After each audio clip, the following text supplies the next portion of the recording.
Imagine firing your entire freelance writing team today. Oh, wow. Okay. That sounds terrifying. Right. But then publishing 10 times as much highly technical, perfectly on-brand content tomorrow. Yeah, for years, that sounded like a quick way to completely tank your search rankings. Exactly. You just alienate your audience. But today, we're unpacking a blueprint that makes it a reality. Welcome to the deep dive. Glad to be here. So our mission today is to explore a framework called Rewiring Content Marketing for Startups. And we're specifically looking at the architecture of a system called Hatrio AI version 1.0.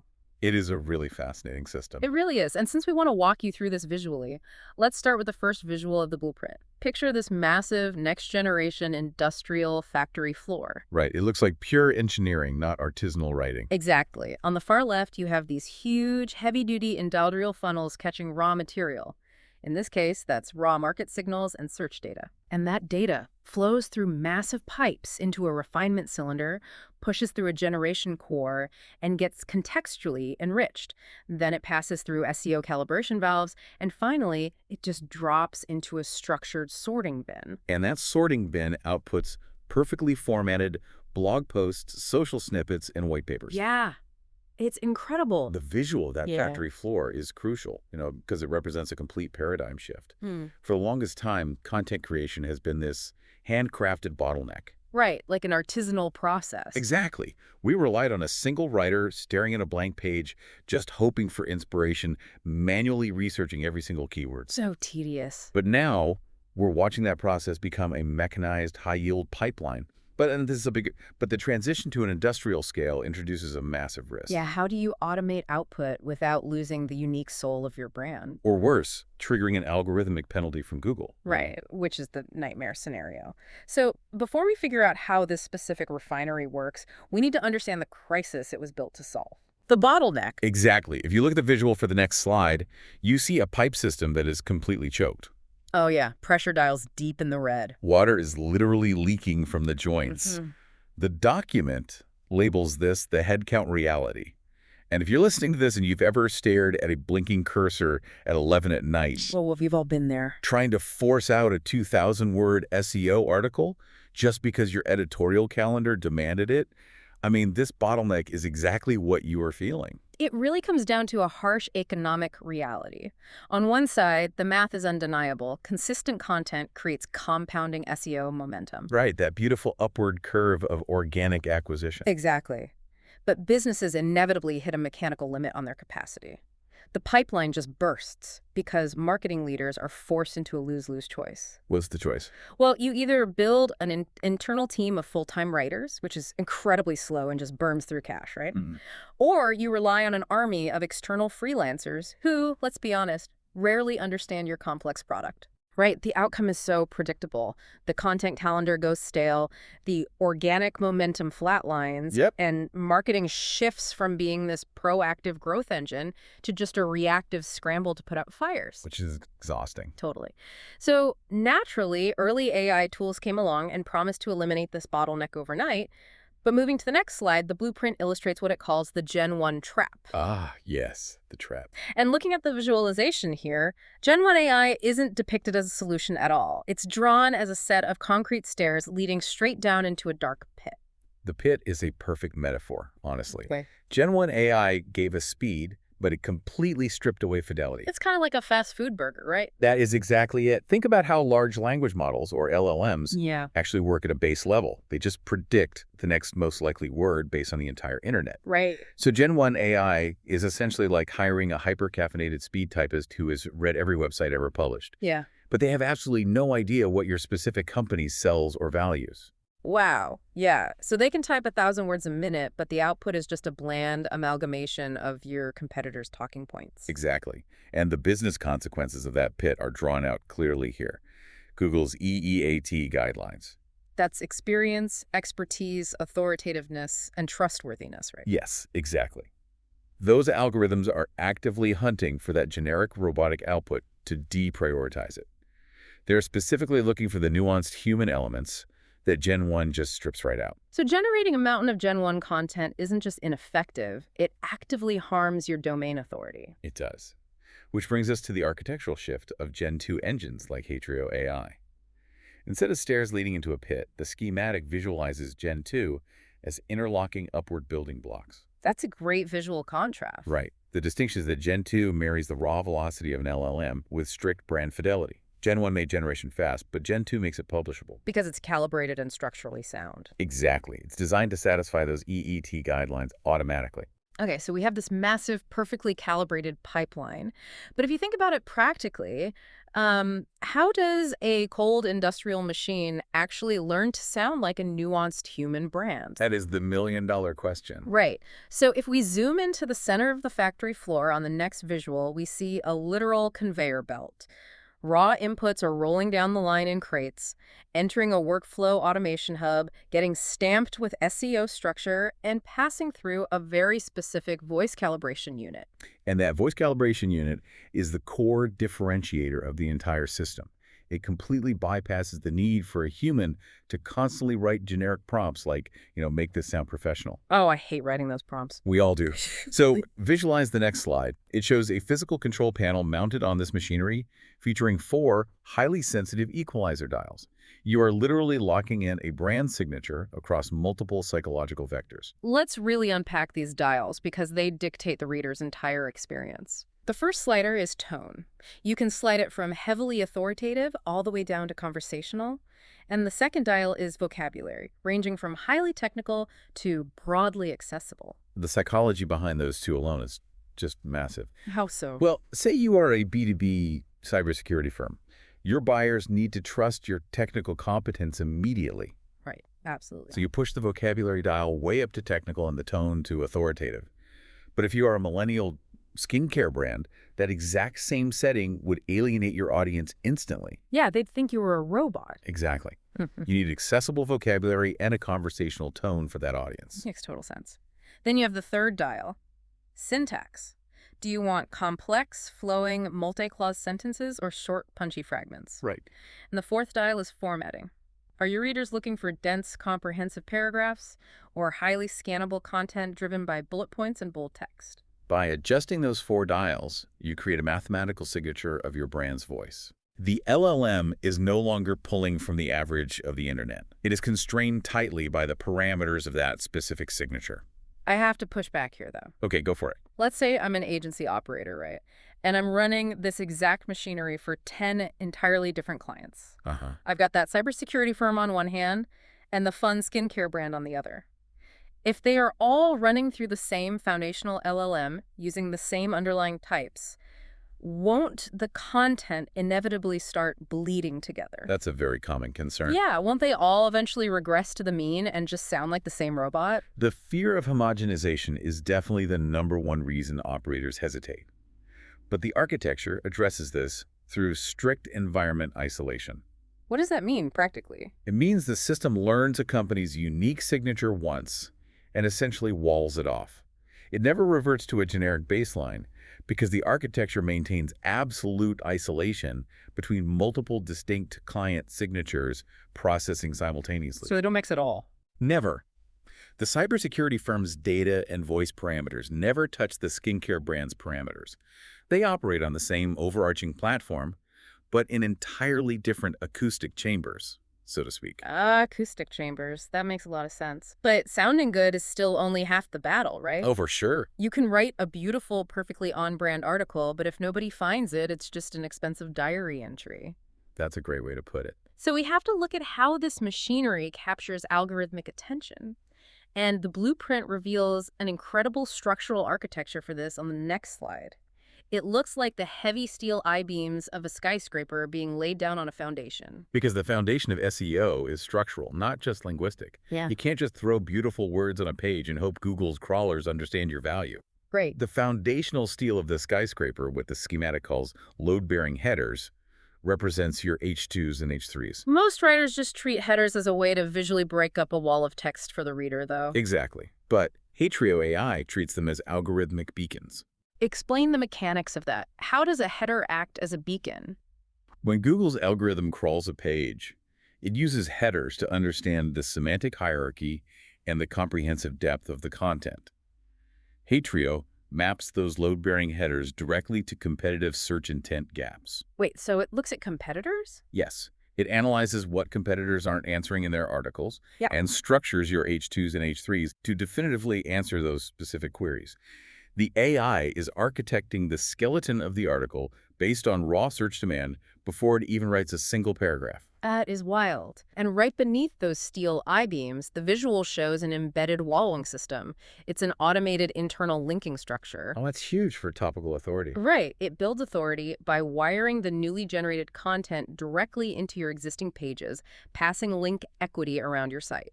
And if you add in the separate metadata framework designed specifically to catch the algorithm's eye, the takeaway becomes pretty clear. The content is engineered from the ground up to rank. Exactly. And once you possess that robust ranking architecture, the focus shifts entirely to scale. Which brings us to the next visual in the pipeline. Right. Following the schematic down the line, we see the Hatrio engine taking a single flow of optimized content and splitting it into 3 parallel high-capacity pipes. I see that. Stream A is pumping out category pages and pillar content. Stream B is routing thought leadership clusters. And Stream C is pushing high-volume comparison pages. Those 3 streams working together is exactly how you build an SEO moat. How so? Well, a high-volume comparison page, like, our software versus competitor X, grabs the bottom of the funnel buyer. The pillar content educates the top of the funnel buyer. And the thought leadership clusters build the brand trust in the middle. Running all 3 simultaneously is an absolute agency multiplier. It really is. You're moving from doing one artisanal task at a time to running an industrial pipeline that executes a multi-pronged strategy all at once. But, an advanced industrial machine still requires a trained human operator. You cannot just plug a pipeline like this into the wall and walk away. Oh, absolutely not. That would be a disaster. Which brings us to a crucial section of the blueprint on the next slide, the operator's manual. It visualizes the deployment process as a 5-step staircase. Let's walk through those steps. Step 1, define the voice rigorously. Step 2, anchor to search intent. Step 3, automate the draft, not the judgment. Step 4, build infrastructure. And step 5, track and iterate. Let's really zero in on the input stage of those steps, because there is an image of a funnel on the next slide that makes a very stark point about precision inputs. Oh yeah, it shows these perfectly engineered crystalline blocks being dropped into the funnel, which yields high-fidelity output. Right. And right next to it is a big red X over a crumpled piece of garbage. The implication is pretty brutal. It is. If you put vague, unresearched garbage instructions into the top of the refinery, you get perfectly formatted generic garbage out the bottom. This is where human strategy is completely irreplaceable, isn't it? Exactly. You have to map the machine to actual search intent. You cannot just pick broad vanity topics that you assume your audience finds interesting. Right. You have to feed the refinery the granular, highly specific questions your buyers are actually typing into search bars. The engine can only refine and optimize the raw material you provide. If the raw material lacks strategic intent, the output will lack business value. That makes sense. But that actually brings us to step 3, and I have a major issue with how this is phrased. Oh, what's the issue? It says, automate the draft, not the judgment. Wait, if the promise of AI is massive cost reduction and time savings, shouldn't I be automating everything? I see where you're going. Like if the machine is doing the drafting, but I still have to sit there and judge every piece of content, aren't we just paying humans to be glorified spell checkers? How is that an efficient strategy? It's not about being a spell checker at all. It's about elevating the human from a manual laborer to an editor-in-chief. Okay, go on. Look at the visual on the next slide. It breaks it down into a strict 80-20 rule. Imagine a large hopper. The top 80% is filled with gray cubes. Okay. That represents the heavy lifting the AI handles, the structural generation, the tedious drafting, the complex on-page SEO optimization, the meta tag creation. So it does the grueling, time-consuming labor at unprecedented speed. Exactly. But at the bottom of the hopper, there's this specialized, brightly colored 20% section labeled the trust layer. Ah, the trust layer. The trust layer is where the actual value is created. It requires a human or a highly calibrated secondary AI stepping in to provide executive judgment. So what exactly are they judging? This is where you catch subtle factual errors that an LLM might hallucinate. Yep. More importantly, this is where you inject proprietary insight that no machine could possibly know. Like what? Like a recent customer anecdote, a unique data point from your internal software, or maybe a contrarian opinion your founder holds. This 20% verification process ensures the output is distinctly yours. So the AI provides the leverage, but the strategy and the final stamp of truth must belong to the operator. You nailed it. Well, the blueprint actually lays out the exact business penalties for operators who ignore that trust layer.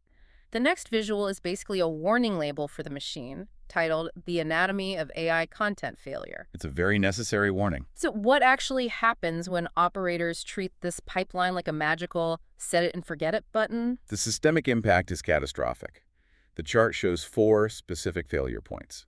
First, publishing with 0 human review. Which leads to what? The immediate effect is that factual errors slip through. That damages brand reputation and often leads to immediate manual search engine penalties. Google will absolutely blacklist a domain that consistently publishes unverified hallucinations. Yikes. And the second failure point? Ignoring the brand voice setup. We talked about those 4 equalizer dials earlier. If you leave them at their baseline settings, your content reads identically to every other lazy competitor using the same underlying LLM. You just become invisible. Wow. The third failure point is fascinating to me. Chasing volume over relevance. Yeah, just because the pipeline has the capacity to pump out 1,000 articles a day doesn't mean it should. Right. If you crank the machine to maximum output without strategic intent, you just create a massive, chaotic backlog of content that nobody's actually searching for. Exactly. It clutters your site architecture and confuses the search crawlers. And the fourth failure point is treating the tool as a one-time campaign generator rather than building compounding infrastructure, which leads us directly into one of the most vital concepts in the entire document. Assets versus campaigns. Yes. The visual difference between the two on the next slide is striking. The one-off post is charted as a sad single spike on a graph. Feel a little blip. Right. It gets published, maybe gets a little social media traffic for 24 hours, and then immediately decays into a flat line. It's totally ephemeral.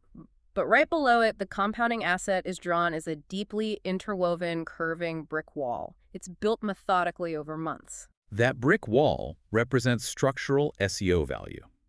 A one-off post is a campaign, right? It requires constant energy to maintain visibility. But an asset works for you while you sleep. So how does the pipeline build that wall? Well, the pipeline allows you to build a comprehensive category page, which acts as a foundational brick. That page supports 5 evergreen guides, which in turn support 10 highly targeted comparison pages.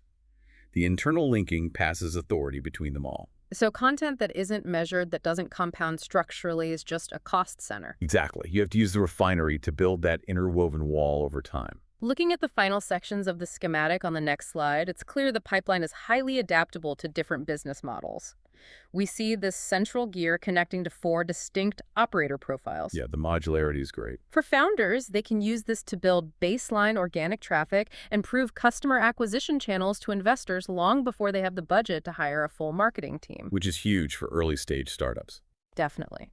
Small teams can 10x their output, allowing them to dominate a specific niche category without 10xing their headcount budget.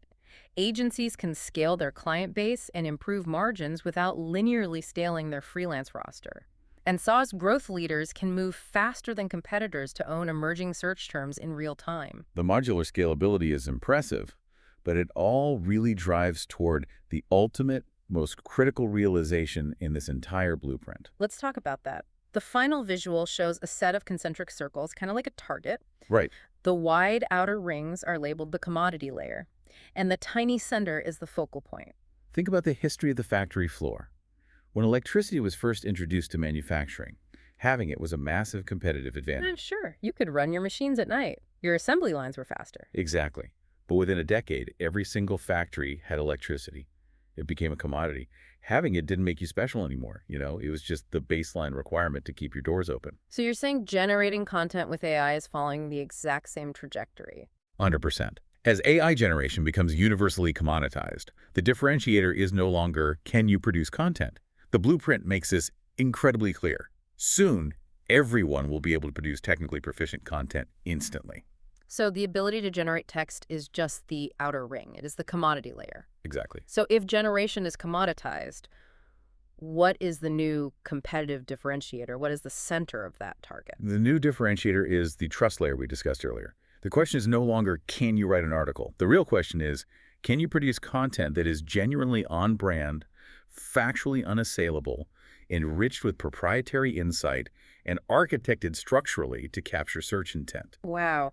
So deploying an engine like Hatrio AI isn't about replacing your team so you can spam the internet with mediocrity? No, not at all. It's about achieving that trust layer at an industrial scale. Hmm. AI is heavy-duty leverage for a strategy you own, not a replacement for human intellect. That is a perfect way to summarize it. Let's quickly review the journey we've taken through this blueprint. We started by examining the headcount reality, right? That bottleneck where marketing teams were choking on the slow, expensive, lose-lose choice of manual writing versus inconsistent freelancers. Yep, the bursting pipes. Then we saw the trap of Gen 1 AI, a speed typist that produced robotic, generic content that actively triggered EEET penalties from search engines.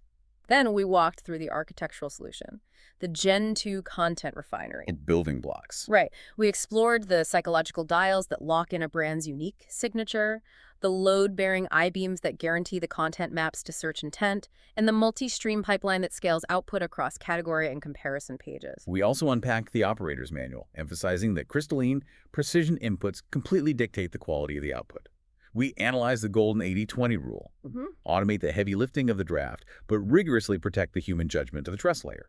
And finally, we saw the stark economic contrast between a failing, unreviewed AI strategy that produces decaying spikes of traffic versus a disciplined, compounding infrastructure that builds an interwoven brick wall of permanent SEO value. It's a completely different way to operate. It really is. So the key takeaway for you listening is to fundamentally change how you view these tools. Stop treating AI as a shiny novelty, a magic button, or a cheap replacement for your strategic brain. Couldn't agree more. Start treating it as next-generation industrial leverage for the strategy you have already meticulously designed. And as we close this deep dive, I want to leave you with a thought about the future. Okay, let's hear it. If we are truly entering an era where this level of perfect, AI-engineered, structurally flawless content becomes the absolute baseline standard for every company on the internet, how will search engines be forced to evolve to rank us? Oh, that's a good question. In 5 years, when every article is perfectly optimized, will keywords and headers even matter? Or will the entirely human element of original offline physical experience become the only thing the algorithm actually rewards?